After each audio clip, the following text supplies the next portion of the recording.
Complete Story of Edward Brock, Earth 616, Part 1. Origins. Eddie Brock was raised as a Roman Catholic in suburban San Francisco. His father was cold and unloving towards him because he blamed Eddie for his wife's death during childbirth. Eddie constantly attempted to obtain his father's approval, though even after excelling in school, he only received half-hearted encouragements. Eddie was hit by a car while playing as a child, and while he made a full recovery, the medical expenses all but bankrupted his father, furthering Carl Brock's resentment towards him. Eddie often stole things from other children, just so he could find these items to gain their friendship. He also suffered from bullying as a child. In his teenage years he gained entrance to ESU's journalism program, fabricating an internship, and he romanced law student Anne Wang. Though exceptional in athletics, Brock switched his major in college to journalism after reading an article on the Watergate scandal.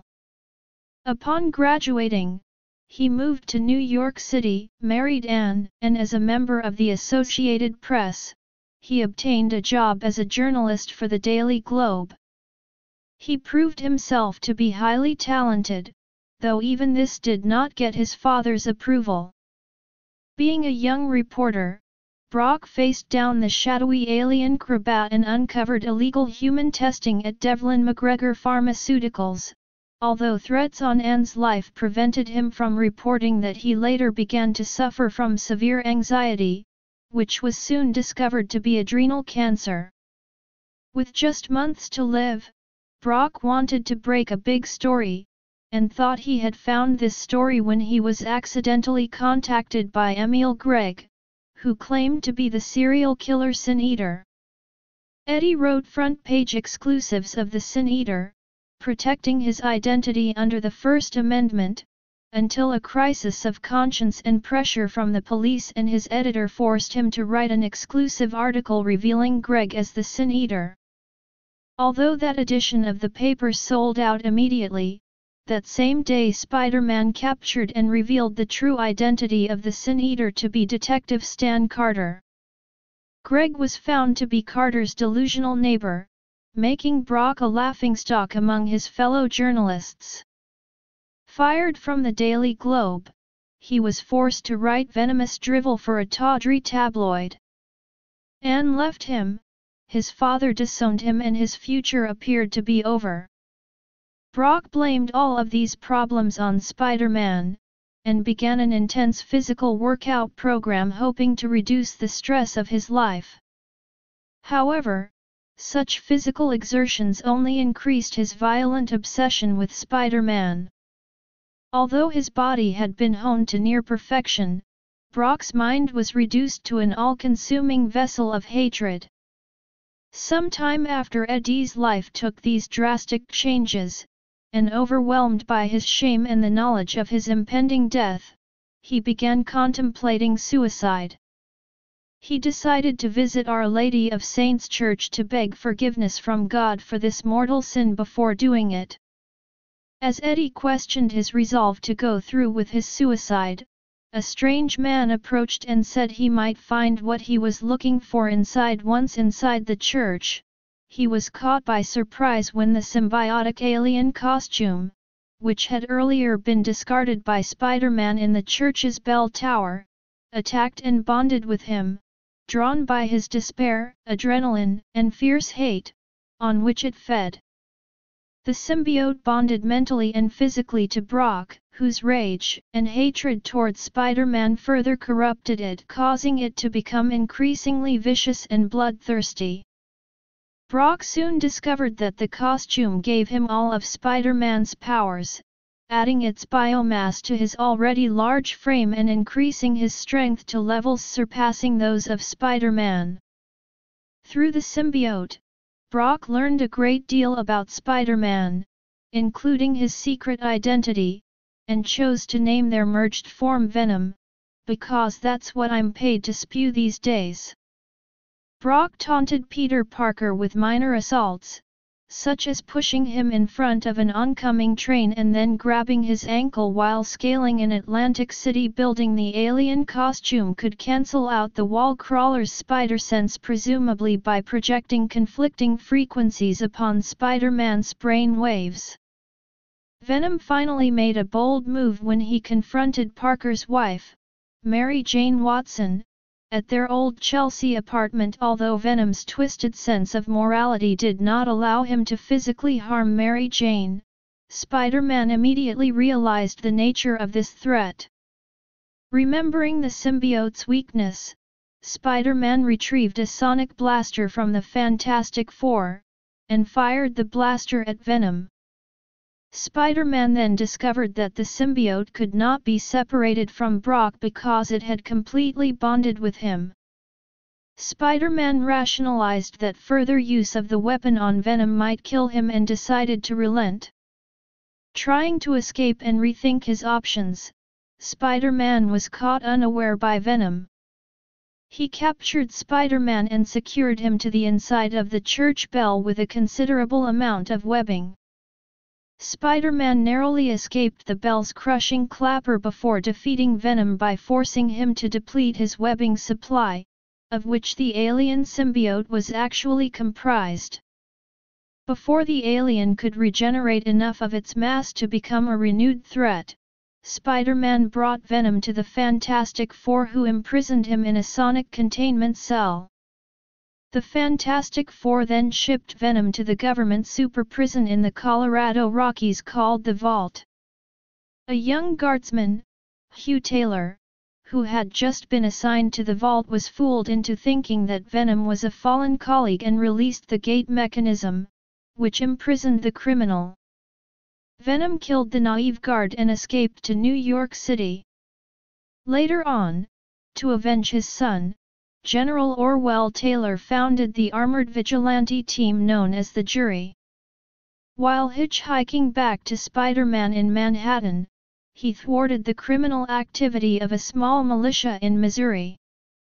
This marked the first time he used the symbiote heroically and demonstrated his soft spot for those he deemed innocent.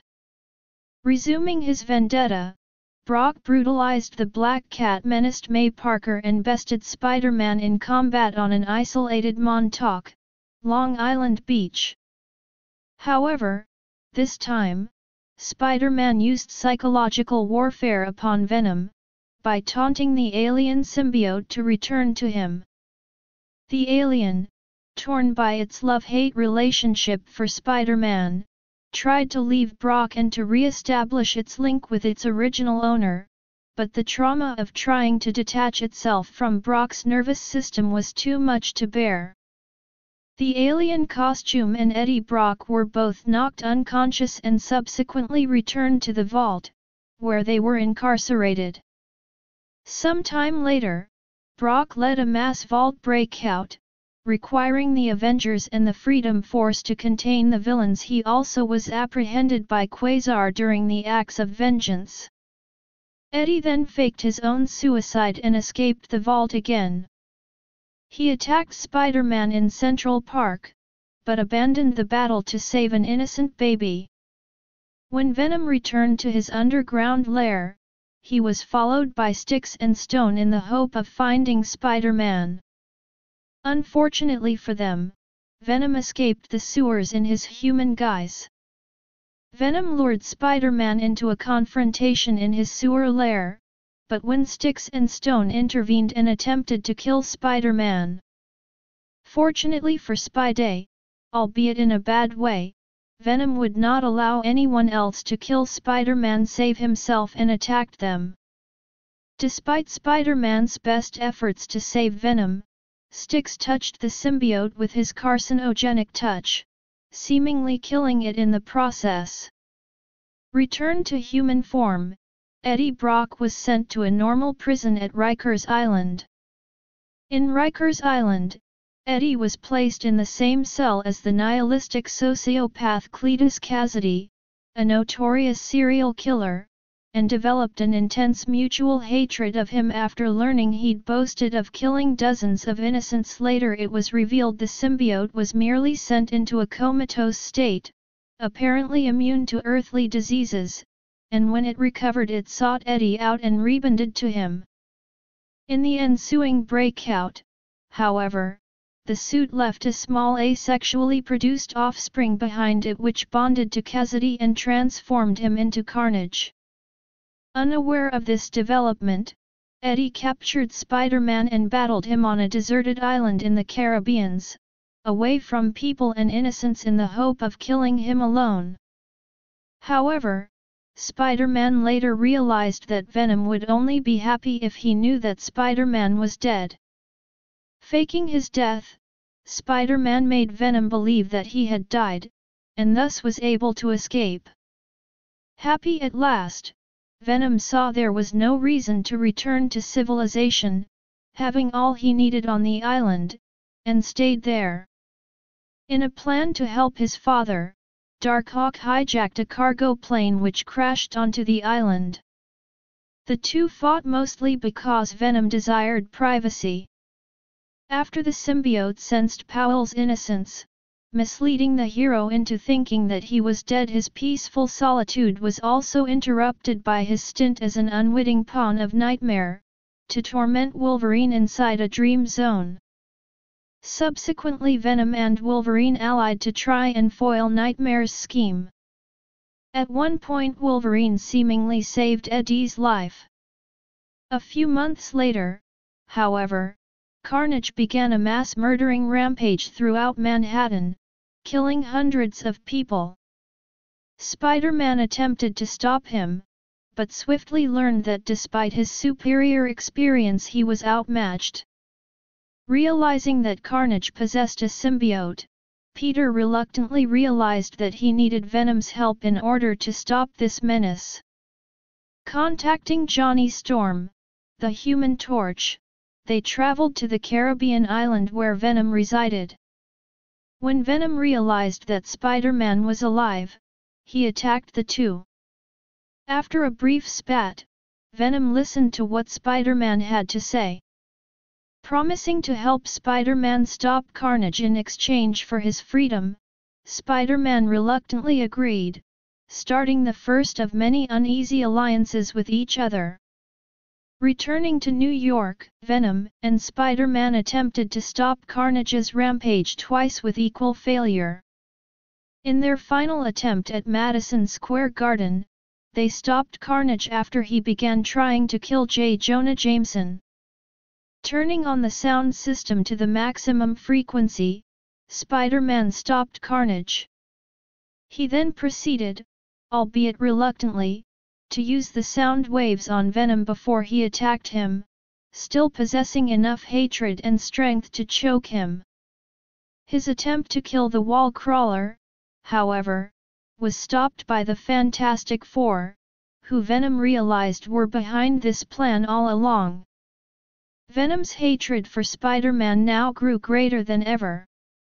While hunting for Spider-Man, Venom attacked the bar with no name and picked a fight with Wolverine, who he'd previously crossed paths with when pulled into the dimension of dreams by Nightmare. While Venom was defeated, Wolverine noted they weren't so different and chose to spare Venom, advising him to overcome his bloodlust and make something better of himself.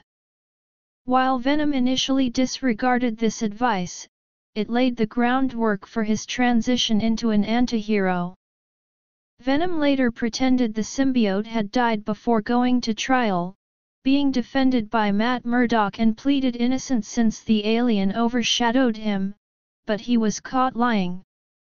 Venom escaped when Hag and Troll killed the Vault Guardsman, transporting him to prison. Brock wanted to avenge the murders, which led him into a battle with Demogoblin, Doppelganger, and a legion of Deathspawn with help from Spider-Man, Ghost Rider and Johnny Blaze simultaneously. Ghost Rider and Johnny Blaze prevented Venom from attacking Spider-Man, and Venom was forced back to the vault. Venom soon sprung himself from the prison and immediately sought Spider-Man in what was meant to be their last battle to end it all.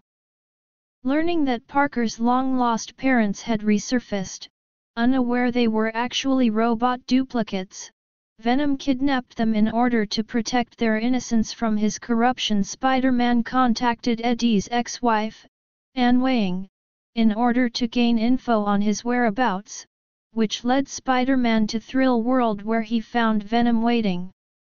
Eddie noticed Anne, who had traveled there to try and reach him one last time. As the Wild Pack arrived, a battle ensued. An amusement ride fell next to Anne and Eddie couldn't hold it on his own.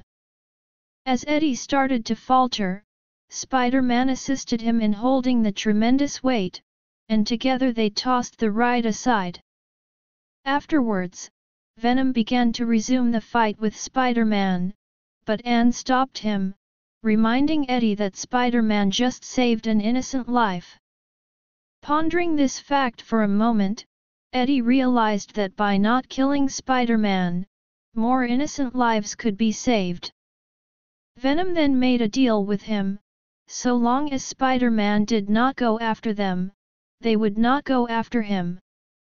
Agreeing to the terms, Spider-Man watched as Venom attached a web line to a nearby helicopter, departing for a new city where he wouldn't interfere. After dealing a truce with Spider-Man, Venom relocated to his hometown of San Francisco. Some cops recognized Eddie Brock and tried to bring him in, but he turned into Venom and while resisting arrest, incapacitated them. Spider-Man reads about how Venom is beating up police officers and breaks the truce by going to find him. Venom saved a handful of homeless people from being abused by criminals and in gratitude revealed their underground society descended from survivors of the 1906 San Francisco earthquake. Seeking revenge for Venom's murder of his son, General Orwell Taylor sent his task force called the Jury, to take down Venom, but ultimately failed. Venom was then taken prisoner by the Life Foundation and was forcefully made to spawn 5 more symbiotes. During this time, Venom managed to convince a pursuing Spider-Man that he was dedicated to protecting innocent people enough to solicit his help, though Spider-Man remained wary of Venom's ruthless aggression. He managed to incapacitate the other symbiotes and escaped the Life Foundation.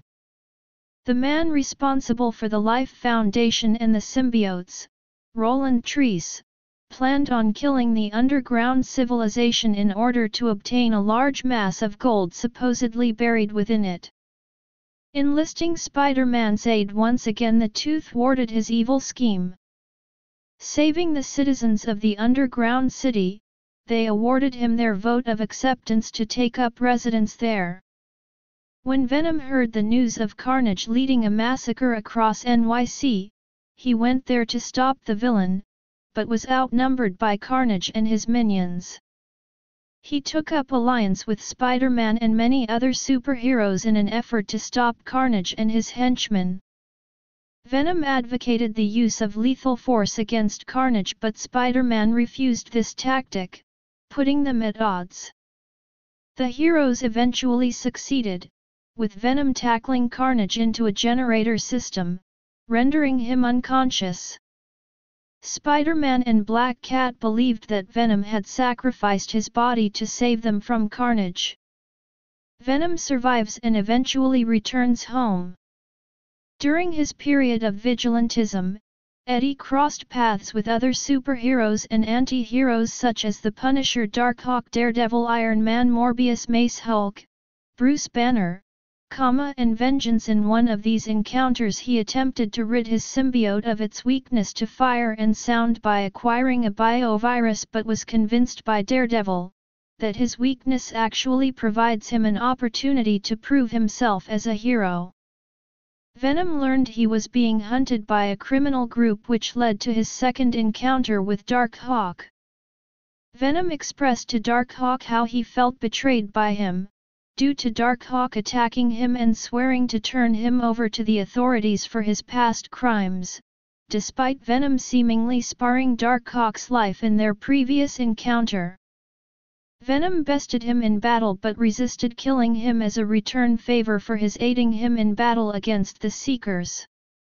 Venom offered to ally, however Darkhawk believed Venom was intent on killing and swore to bring him to justice. Venom was then heavily assaulted and knocked unconscious by Darkhawk to prevent him from possibly killing their target. Despite this, Venom was still able to escape Darkhawk.